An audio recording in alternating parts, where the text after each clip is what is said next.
నమస్తే ఆంధ్రప్రభకి స్వాగతం. నేను ప్రియా కౌశిక్.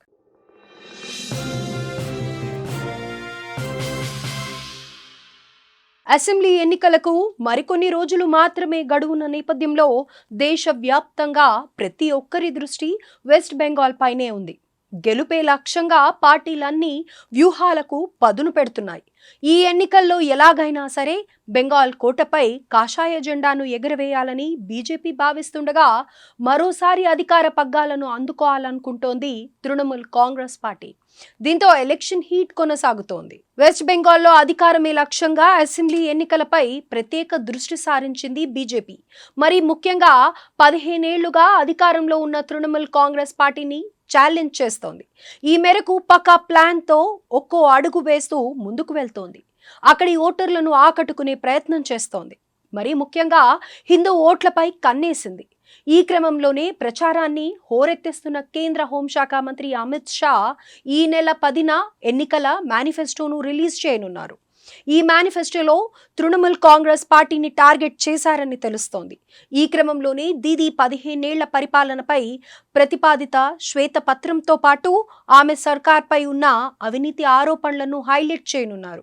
ఇదే సమయంలో అక్రమ బొగ్గు, ఇసుక, మైనింగ్ వంటి కీలక రంగాల్లో మాఫియా నెట్వర్క్లపై కఠిన చర్యలు తీసుకుంటామని బీజేపీ హామీ ఇచ్చే అవకాశాలు కనిపిస్తున్నాయి.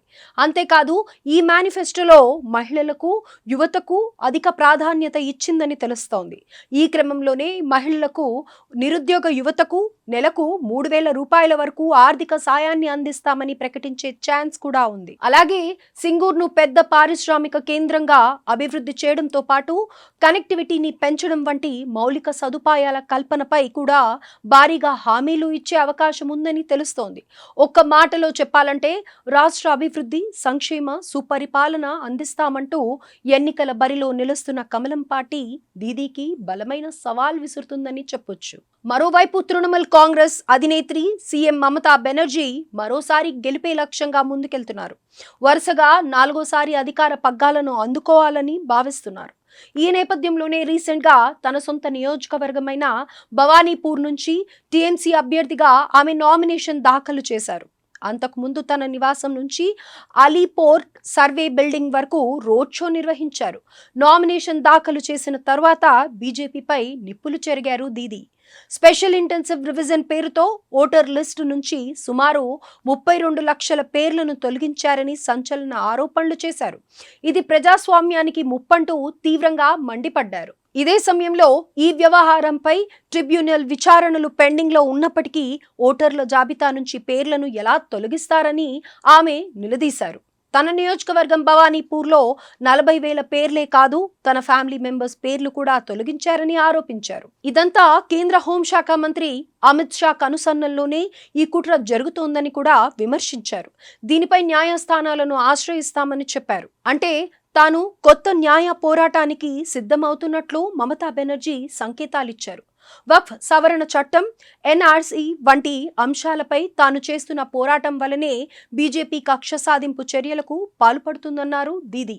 అలాగే రాష్ట్రంలోని ముస్లిం ఓట్లను చీల్చాలనే ఉద్దేశంతోనే కాషాయ పార్టీ కొన్ని పార్టీలతో కుమ్మక్కైందని ఆరోపించారు. ఈ క్రమంలోనే ఎన్నికల ప్రక్రియపై విమర్శలు చేస్తూనే మరోసారి అధికారంలో వస్తామని ధీమా వ్యక్తం చేస్తున్నారు. ఇదిలా ఉంచితే భవానీపూర్ నియోజకవర్గంలో రాజకీయ పరిస్థితులు ఉద్రిక్తంగా మారాయి. దీనికి ముఖ్య కారణం ఈ నియోజకవర్గంలో టీఎంసీ అభ్యర్థిగా మమతా బెనర్జీ బరిలో దిగుతుండగా ఆమెను ఢీకొట్టడానికి బీజేపీ తమ అభ్యర్థిగా సువేందు అధికారిని బరిలోకి దించింది. ఇక్కడ మమతా బెనర్జీ 3 సార్లు ఎమ్మెల్యేగా విజయం సాధించారు.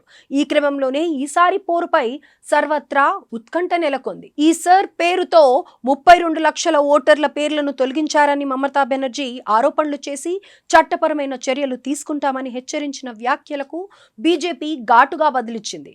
దీదీ ఆరోపిస్తున్నట్లు ఆమె కుటుంబ సభ్యుల పేర్లను తొలగించలేదని, ఆ పేర్లన్నీ ఓటర్ల జాబితాలో ఉన్నాయని సువేందు అధికారి స్పష్టం చేశారు. ఈ క్రమంలోనే ఆమె చేసిన ఆరోపణలను ఆయన కొట్టిపారేశారు.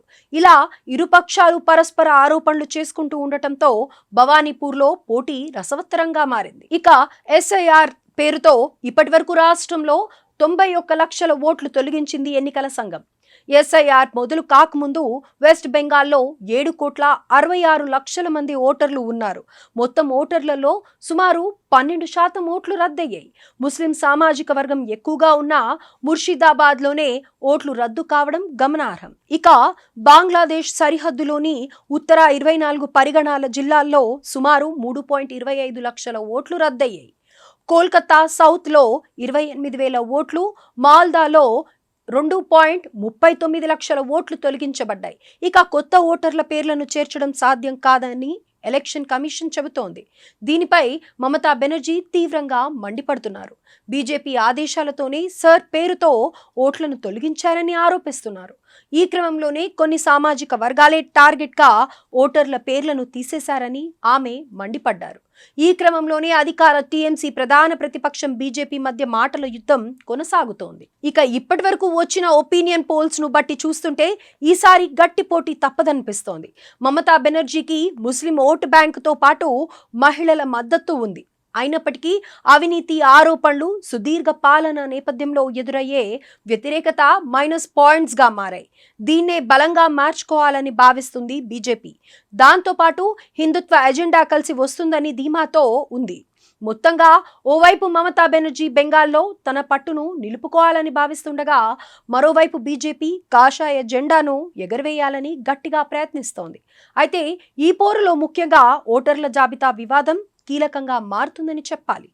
భవానీపూర్ వంటి ప్రతిష్టాత్మక నియోజకవర్గాల్లో ఎస్ఐఆర్ పై వస్తున్న ఈ ఆరోపణలు ఓటింగ్ సరళిని ఎంతవరకు ప్రభావితం చేస్తాయో చూడాల్సి ఉంది. కాగా పశ్చిమ బెంగాల్లోనే 2 ఫేజ్లలో పోలింగ్ జరగనుండగా ఇక్కడ ఈ నెల 23, 29 తేదీల్లో పోలింగ్ జరుగుతుంది.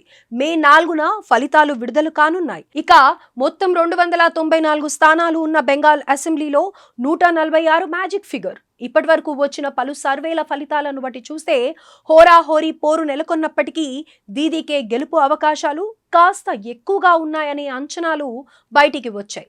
మరి దేశవ్యాప్తంగా ఉత్కంఠగా మారిన ఈ వెస్ట్ బెంగాల్ ఎన్నికల్లో టీఎంసీ వరుసగా 4వసారి అధికారంలోకి వస్తుందా, లేక రాష్ట్రంలో క్రమక్రమంగా బలాన్ని పెంచుకుంటూ వస్తున్న బీజేపీ తన ఉనికిని విజయంగా మార్చుకుంటుందా అనేది చూడాల్సి ఉంది.